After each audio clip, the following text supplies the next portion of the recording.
যদি মুখ্যমন্ত্ৰী গৰাকীয়ে পদত্যাগ কৰে তেন্তে অসমৰ গৰিষ্ঠ সংখ্যক মানুহে স্বস্তিৰ নিশ্বাস পেলাব, এটা মুক্ত বায়ু সেৱন কৰিব পাৰিব।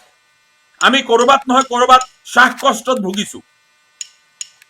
কাৰণটো এটাই যে ইমান মিছা কথা কোৱা মানুহ এজনে অসমক শাসন কৰি আছে। যিটো দলৰ চৰকাৰ শাসনত আছে সেই দলটোৱে এতিয়া চৰকাৰৰ বিৰুদ্ধে সৰব হৈছে।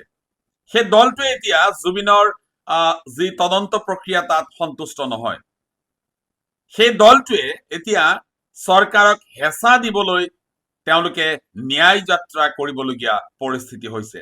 10 ছেপ্টেম্বৰত এখন ছুপাৰ ডুপাৰ ফ্লপ চিনেমা পালে সিদিনাখন আশা কৰিছিল যে মুখ্যমন্ত্ৰী গৰাকীয়ে পদত্যাগ কৰিব, কিন্তু সেয়া আছিল তেওঁৰ মিছা কথা, সেয়া আছিল তেওঁৰ এটা নাটকৰ সংলাপ মাত্ৰ। মই পদত্যাগ কৰিম, এই যে গান, এই গানটো আমি বহুত শুনিলো। মুখ্যমন্ত্ৰীৰ এই যিটো কথা, এই কথাটো আমি বহুবাৰ শুনিলো। কথাই কথাই তেওঁ পদত্যাগৰ কথা কয়, মিছা কথা কৈ ৰাইজৰ যিটো সমৰ্থন আদায়ৰ যিটো কৌশল, এই কৌশলটো তেওঁলোকে পৰিত্যাগ কৰিবৰ হৈছে।